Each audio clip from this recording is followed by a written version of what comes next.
Let me tell you something about humans. Something the rest of the universe figured out approximately 3,000 years before humans figured out how to boil water without setting something on fire.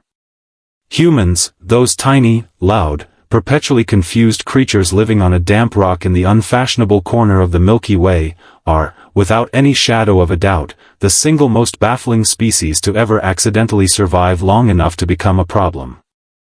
I am Vorra. Senior Observer. Rank 9. Assigned to Sector Pale Blue, which is the official designation for Earth and its surrounding space. A posting that my colleagues in the High Council described as, and I quote, a punishment wrapped inside a career. They were not wrong. My assignment began on what the humans call a Tuesday. Already, a bad sign. Nothing good in the entire recorded history of this universe has ever started on a Tuesday. The briefing from High Command was delivered by Admiral Zen, a creature of 6 limbs, 4 vocal cords, and 0 patience.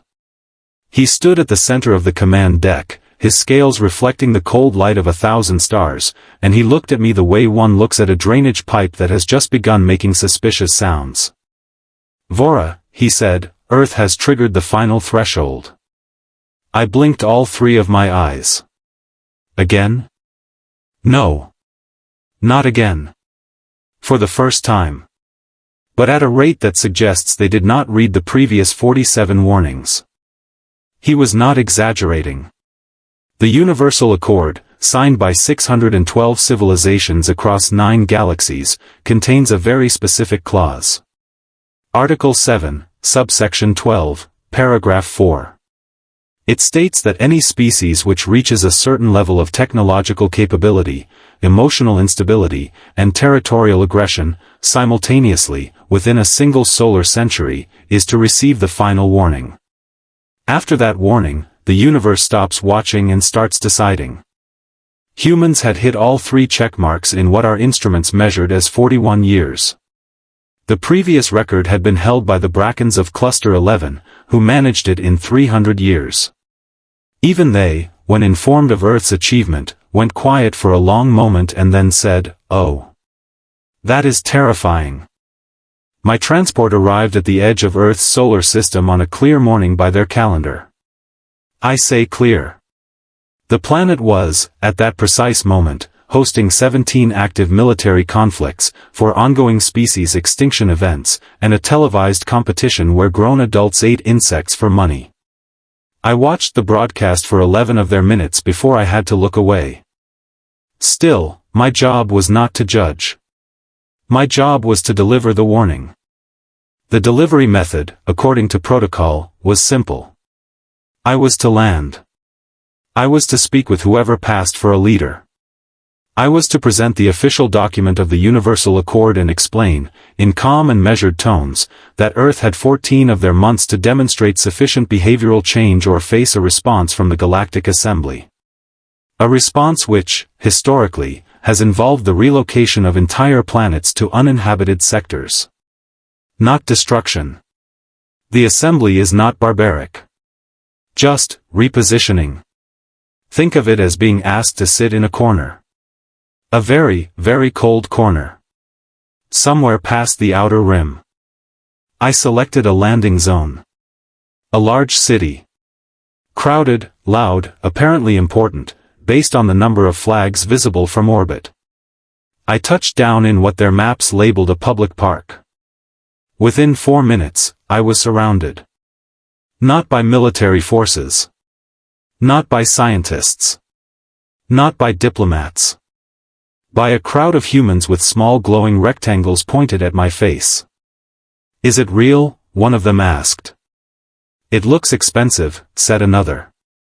A small human near the front, no taller than my third joint, looked up at me with enormous round eyes and said, "Are you a transformer?" I looked at my communication assistant, Pern, who had the misfortune of being assigned to assist me. Pern is a good officer. Reliable. Efficient. He had studied Earth for 60 of their years in preparation for this mission. He turned to me now with the expression of someone who has studied extensively for an exam and has just been handed a question in a language that does not exist.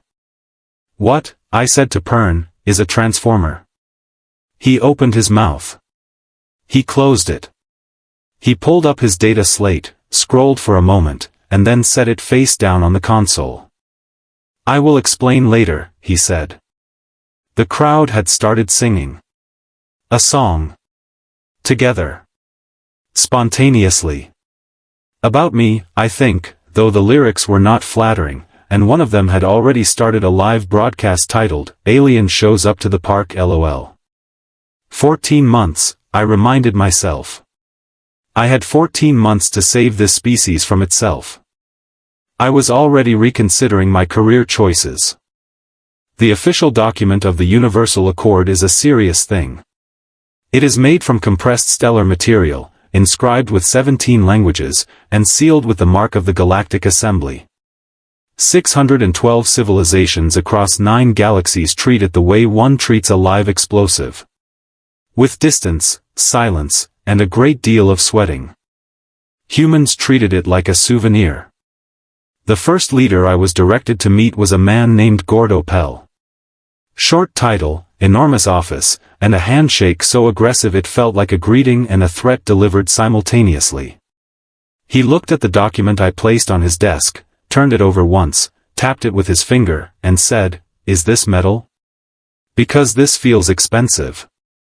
Can we keep it?" I explained, as slowly and clearly as my translation unit allowed, that the document was not a gift. It was a notice. A final one. I explained the threshold. I explained Article 7. I explained what relocation meant. I used diagrams. Pern had prepared the diagram specifically for this meeting, color-coded, labeled, with arrows. Gordo Pell looked at the diagrams for a long time. Then he turned to the man standing behind him, a nervous fellow named Tip, who appeared to be some kind of assistant, and said, "Get the press in here. This is going to be great for approval ratings." Pern made a sound I had never heard him make before. A small, defeated exhale. The sound of a professional watching his work dissolve in real time. The press arrived in 6 minutes. Cameras. Lights. People talking over each other with the enthusiasm of a species that has never once considered the value of silence. I stood at the front of the room and looked out at the crowd and felt, for the first time in my career, genuinely uncertain whether I was delivering a warning or starring in an entertainment program. The questions began immediately. Can you breathe our air? Yes. Do you come in peace? That is, technically, complicated. What do you eat? This is not relevant to the matter at hand. Are there more of you? Several billion, spread across 9 galaxies, all of whom are currently watching this broadcast with a mixture of concern and what I can only describe as horrified fascination. Then a journalist near the back, a woman named Bet Lorne, with sharp eyes and a sharper voice, raised her hand and asked, "So, what you are saying is that the rest of the universe voted on whether to move our planet and we almost lost?" The room went quiet. Finally. A moment of actual, genuine silence. "Yes," I said. "That is precisely what I am saying." Bet Lorne wrote something in her notebook. Then she looked up and said, "How close was the vote?" I paused. Pern looked at me. I looked at Pern. The vote, if I am being honest, which I always am, had been 409 in favor of relocation and 203 against. The 203 had argued, with some passion, that humans were too unpredictable to relocate because no one could guarantee they would not find a way to come back. It was not, I said carefully, a comfortable margin. The silence lasted another 2 seconds. Then the room erupted.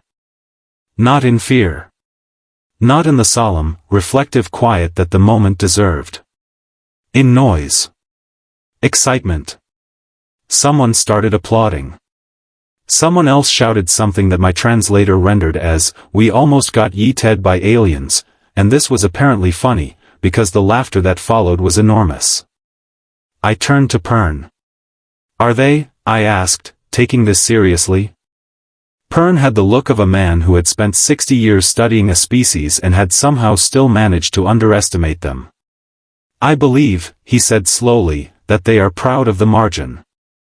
And here is the part that I will spend the rest of my career trying to explain to the High Council. The part that does not fit into any of our models, charts, or behavioral prediction frameworks. The part that made Admiral Zen, when I reported it later, sit perfectly still for 40 seconds and then ask me to repeat myself. Over the following weeks, something happened on Earth. Not a government program. Not a coordinated policy. Not any kind of organized, top-down response that our protocols anticipated. It started with Bette Lawrence's article, which was read by a few 100 million people before the day was over. Then it spread. Person to person, city to city, across oceans and borders and languages. Not a speech. Not a summit.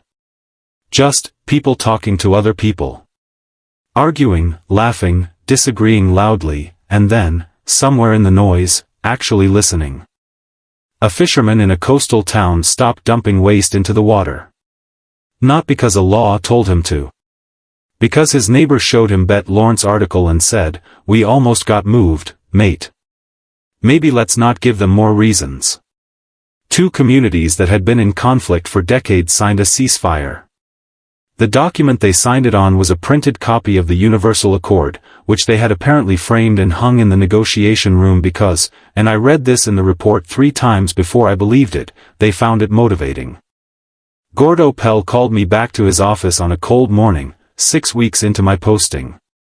He sat behind his desk, the stellar document still on the surface in front of him, and he looked, for the first time since I had met him, genuinely serious. "We are not going to fix everything," he said. "No," I agreed. "Not in 14 months. But we are going to try." Loudly. Messily. With a lot of arguing and probably several setbacks. He paused. "That is how we do things here." I looked at him. I looked at the document. I thought about 612 civilizations, 9 galaxies, and 1 vote that had come uncomfortably close to erasing all of this noise from the map. I filed my interim report to the High Council that evening. Pern read it over my shoulder and said nothing for a long time. Then he said, quietly, "You recommended we give them the full 14 months. Yes. Admiral Zen is going to ask why." I thought about the fisherman and the ceasefire and Bette Lawrence and the man who had shouted about being yeeted by aliens and somehow turned it into a reason to try harder. I thought about a species that received the most serious warning in the history of organized civilization and responded by making it go viral. "Tell him," I said, "that they are the only species in recorded history that read their own obituary and used it as motivation." Pern was quiet for a moment. Then, very softly, he laughed. It was, I decided, a very human response. And against every professional instinct I possessed, I found myself thinking that maybe, just maybe, the universe had made the right call sending the warning instead of the verdict. The universe, after all, had seen a great many species rise and fall. But it had never, in all its long and patient existence, seen anything quite like this. And neither, I was beginning to realize, had I.